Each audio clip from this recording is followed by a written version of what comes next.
Everyone has the same European itinerary: Paris, Rome, Barcelona, Amsterdam. You have seen the photographs 1,000 times, and so has everyone else on the flight. But Europe has cities that the influencers have not found yet, and restaurants where the menu is still in the local language because the locals are the ones eating there. Today, we are counting down from the cities you should actively avoid to the single most underrated city in Europe right now. The best is at the top of this list, and it is going to surprise you.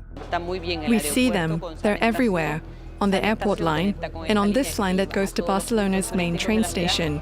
For the pickpockets, the city is a goldmine. Number 9. Barcelona. Barcelona deserves its reputation. The Sagrada Familia, La Boqueria, the Gothic Quarter at night. The case for Barcelona has been made effectively by 40 million visitors per year and does not need to be made again here.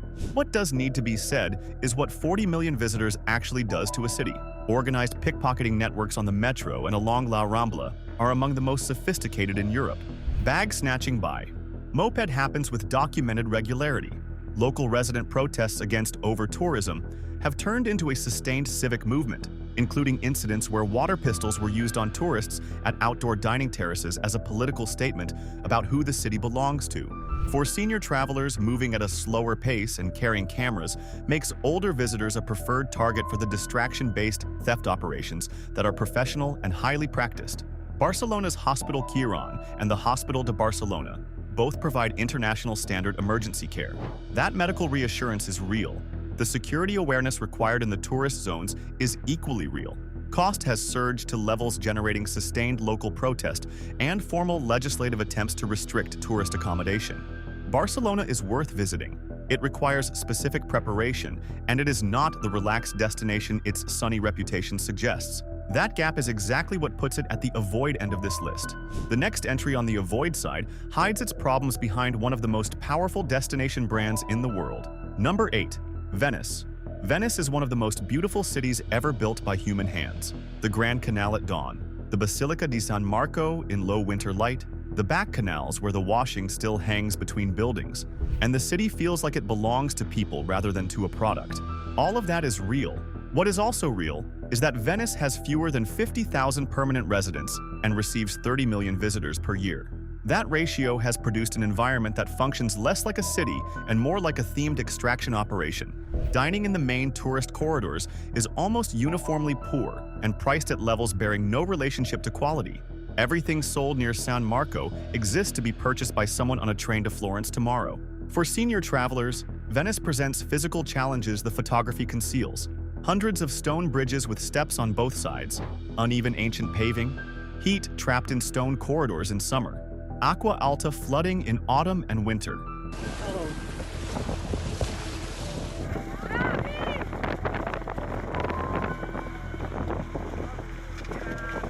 For travelers with limited mobility or joint conditions, those demands deserve to be part of the planning. Healthcare is structurally complicated by the geography. Serious cardiac events require transport by ambulance boat, and the time that navigation adds to emergency response is a real factor for older travelers with cardiovascular conditions. Go to Venice.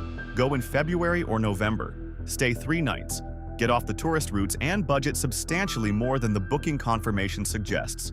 The next entry is the one that will generate the most disagreement because it is a city the entire world has been trained to dream about since childhood. Number 7. Paris. Paris earns its distinction as the most visited city in the world. The Louvre, the food when you eat where Parisians eat, the light on Haussmann's boulevards in the late afternoon. Paris is magnificent and it knows it, and the knowing has not entirely damaged the magnificence. The tourist crime environment is severe in a way that is systematically underreported because the tourism industry has a financial interest in softening it. Organized pickpocketing networks around the Eiffel Tower, the Louvre, the main metro lines, and the Sacré-Cœur operate professionally every day. Tens of thousands of tourists are pickpocketed in Paris annually. The petition scam near major monuments continues to operate at full capacity every single day, because there is always a fresh cohort of tourists who have not heard about it. For senior travelers, the elevated risk from organized theft networks is specific. Moving more slowly, carrying medications in a bag that is now stolen, and experiencing the emotional impact of being robbed on what was supposed to be the holiday of a lifetime are the actual outcomes for a meaningful percentage of older visitors who arrive without defensive preparation. The healthcare infrastructure is outstanding. French hospitals operate at world-class standards. For serious medical events, Paris is one of the better cities in the world to have them. Paris requires your eyes open, your passport in the hotel safe, and your phone inside your jacket rather than in your hand. With those preparations in place, the city is magnificent. Without them, the statistics catch up quickly. Now, if this list is already making you rethink the standard European itinerary, hit that like button right now. Keep watching, because from here, the list turns entirely positive. Up to this point, every destination came with serious trade-offs requiring active management. From here, that changes. The cities left on this list are safe, affordable, culturally extraordinary, and almost entirely off the radar of mainstream European tourism. Number 6. Plovdiv, Bulgaria.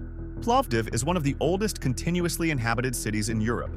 The Old Town, built across 3 hills with cobblestone streets and National Revival period houses cantilevered dramatically over the lanes below, was designated European Capital of Culture in 2019. A small number of culturally engaged travelers responded by arriving and immediately wondering why they had waited so long.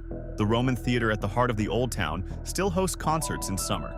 You can sit in a 2,000-year-old amphitheater and listen to live music with the Bulgarian hills behind you for a ticket price that would not cover a standing position at most European festivals. The Kapana district, the former craftsmen's quarter now colonized by galleries and cafes, is exactly the kind of creative neighborhood that larger European cities spend decades and enormous amounts of money trying to cultivate and rarely achieve. For senior travelers, the Old Town's cobblestone streets and steep gradients are genuinely challenging for anyone with limited mobility. The flat Kapana district and riverside areas are considerably more navigable. Healthcare is provided through the Kaspala and Excelsior private hospitals for routine care, with serious cardiac cases referred to Sofia, approximately 150 kilometers by motorway. Cost is extraordinarily low. A full dinner with wine at a good restaurant in the Old Town costs what a coffee and a pastry costs in Paris. The shoulder seasons of May and October offer ideal conditions. Plovdiv is one of Europe's great undiscovered city breaks. The next entry is currently sitting in the gap between well-kept secret and the moment the tour operators arrive. That gap is the moment to visit. Extreme flooding in eastern Belgium, which killed at least 31 people, has started a debate about river systems and protections. Number 5. Ghent, Belgium. Ghent sits between Brussels and Bruges in the Flemish heart of Belgium and is consistently overshadowed by both. Bruges gets the medieval chocolate box tourism. Brussels gets the European Parliament visitors. Ghent, which is larger than Bruges, more beautiful than Brussels, and more interesting than either, gets the travelers who did their research properly. The Graaslei and Korenlei quays, facing each other across the Leie River, form one of the most beautiful waterfronts in Northern Europe. The 12th century Gravenstein Castle sits entirely within the city like a theatrical accident of history. The food is exceptional, and the city's substantial student population keeps the restaurant scene genuinely competitive rather than tourist complacent.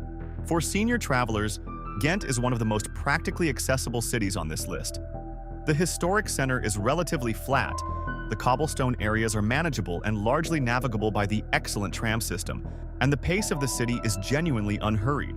Healthcare is excellent through UZ Ghent University Hospital, one of Belgium's leading medical facilities with strong cardiac and specialist capacity. A major university hospital in the city itself, rather than requiring evacuation elsewhere, is a genuine reassurance. Infrastructure is excellent. The train from Brussels takes 28 minutes and runs multiple times per hour. Ghent is the European city break that people who love European city breaks recommend to each other in slightly hushed tones. The next entry has been doing the same thing for slightly longer and on a slightly more dramatic canvas. Number 4. Porto, Portugal.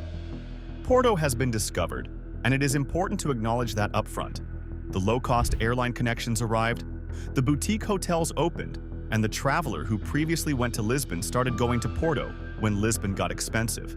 None of that has made Porto less extraordinary. It has made it busier. The honest answer is that Porto has not crossed the threshold from underrated to overrun yet, but it can see it from where it is standing. The Ribeira waterfront, the wine lodges of Vila Nova de Gaia, aging port wine in the same buildings for centuries, the Livraria Lello bookshop with its Baroque staircase, the azulejo tile panels at the São Bento train station, the Foz do Douro neighborhood where the river meets the Atlantic and the sunset happens in two directions simultaneously. Porto's inventory of beautiful things is genuinely inexhaustible. For senior travelers, Porto presents a specific physical challenge the photographs do not communicate. The city is built on hills above the Douro Gorge, and moving between the riverfront and the upper city involves steep walks or the historic funicular railway. Planning routes around these vertical transitions is genuinely important. The flat areas along the river and in Foz are considerably more accessible. Healthcare is strong through Hospital CUF Porto and Hospital de Luz, both at international standards. Cost remains moderate and represents excellent value compared to Western European capitals. Though prices are rising, Porto rewards longer stays. The traveler who spends 5 days rather than 2 returns, having seen something qualitatively different. The next destination has been rewarding patient travelers for considerably longer. Number 3. Matera, Italy. Matera is one of the oldest continuously inhabited human settlements on Earth. The Sassi, ancient cave dwellings carved into the ravine walls of the Gravina Gorge in southern Italy, have been occupied for at least 9,000 years. The Italian government forcibly relocated the inhabitants in the 1950s because the living conditions were considered a national embarrassment. The Sassi were subsequently recognized as a UNESCO World Heritage Site. Then the boutique hotels moved in. The cave dwellings that were a national embarrassment in 1950 are now a 4-star hotel experience. Walking through the Sassi at dusk, when the stone city catches the last light and the swifts wheel over the gorge, is an experience most travelers describe as unlike anything they have encountered anywhere else in the world. The comparison made most frequently is with Petra in Jordan, or the cliff dwellings of the American Southwest. Matera has nothing European to compare itself to because there is nothing European it resembles. For senior travelers, the Sassi require physical confidence. Steep gradients, narrow stone pathways, and uneven surfaces throughout. The Upper Piano district is flat and fully accessible, and many of the most dramatic views are available from there without descending. Healthcare is limited to the local hospital for routine care, with complex cardiac cases referred to Bari, 65 kilometers east. Travel medical insurance with evacuation provisions is genuinely important here. Drop a comment right now and tell us which of these cities you have visited and which surprised you most. We read every single one. The top 2 entries are the cities experienced European travelers consistently recommend in the register reserved for places they are not entirely sure they want to become widely known. Number 2. Tbilisi, Georgia. Georgia sits at the junction of Europe and Asia, between the Black Sea and the Caucasus Mountains. Tbilisi is the city that junction produces. Orthodox churches beside Persian-influenced bathhouses, Soviet modernist architecture towering over 19th century balconied streets in carved wood, sulfurous hot springs drawing bathers since the 5th century, and a wine culture that is the oldest in the world with evidence of viticulture going back 8,000 years. Tbilisi is not a European city with some Eastern character. It is its own thing entirely. The old town of Zveli Tbilisi is one of the most layered historic urban environments in the entire former Soviet space. The wooden balconied houses with their intricate carved latticework look like nothing in Western Europe and nothing in the Middle East. The Narkala fortress, reachable by cable car from Reich Park, gives a panorama that makes it immediately clear why this ground has been continuously defended for 1,500 years. For senior travelers, safety in Tbilisi is excellent for a city of its size. The crime rate is low, tourist-targeting crime is minimal, and the Georgian cultural emphasis on hospitality toward guests produces a visitor experience that feels genuinely welcoming rather than commercially managed. Healthcare has improved substantially, with the Tbilisi Heart and Vascular Clinic and New Vision University Hospital both handling cardiac and specialist cases at improving international standards. Cost is extraordinarily low. A full dinner at an old town restaurant with views over the river, including Georgian wine from the ancient clay Kuvevri vessels, costs what a modest lunch costs in Western Europe. Weather is continental. The spring and autumn seasons from April through June and September through October are excellent for city exploration. Tbilisi is the European city break that travelers come back from visibly altered. The city at number 1 produces the same effect within a Western European context that makes it more immediately accessible. Number 1. Valletta, Malta. Valletta is the smallest capital city in the European Union. It sits on a peninsula less than 1 kilometer wide between 2 of the finest natural harbors in the Mediterranean. built almost entirely by the Knights of St. John following the Great Siege of 1565, in which a small Christian garrison held off the Ottoman Empire's largest amphibious assault force for 4 months. Every street was laid out to channel cannon fire toward attackers. The result is a Baroque fortified city of extraordinary density where every building is made from the same warm, golden limestone the peninsula sits on. Valletta was named European Capital of Culture in 2018. A small number of culturally engaged travelers arrived, were astonished, and began telling other travelers about it in the tones reserved for places that feel genuinely discovered rather than merely visited. Malta's accessibility from every major European city by direct low-cost flight has helped that word spread faster than Plovdiv's is spreading. For senior travelers, Valletta is one of the most practically well-suited European destinations on this list. The city is small enough to be entirely navigable on foot at a leisurely pace. The streets are laid out on a grid, eliminating the navigational confusion of organically grown medieval cities. The climate offers over 300 days of sunshine annually with warm winters that are among the mildest in Europe. Republic Street is flat and fully accessible, and most of what is worth seeing is within comfortable walking distance of any accommodation in the historic center. Healthcare in Malta is one of the genuine and underappreciated advantages for older travelers. Mater Dei Hospital operates at EU standards with strong cardiac and specialist capacity. EU membership means European health insurance card coverage applies for EU citizens. The English-language medical environment eliminates the communication difficulties that complicate medical situations in non-English-speaking destinations. That combination of accessibility, safety, and medical reassurance is rare at any price point in European travel. Cost is moderate and represents excellent value for a capital city with EU infrastructure. The food scene has transformed over the past decade from undistinguished to genuinely compelling. Malta International Airport handles direct connections from every major European city. The Grand Harbor ferry service connects to Sicily and southern Italy for onward travel.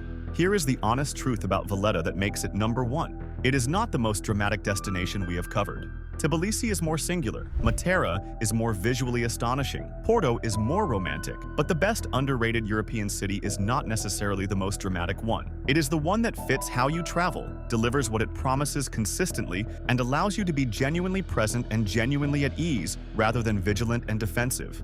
For travelers who want that experience without the crowd management, the tourist extraction economy, or the security awareness that the major destinations now require.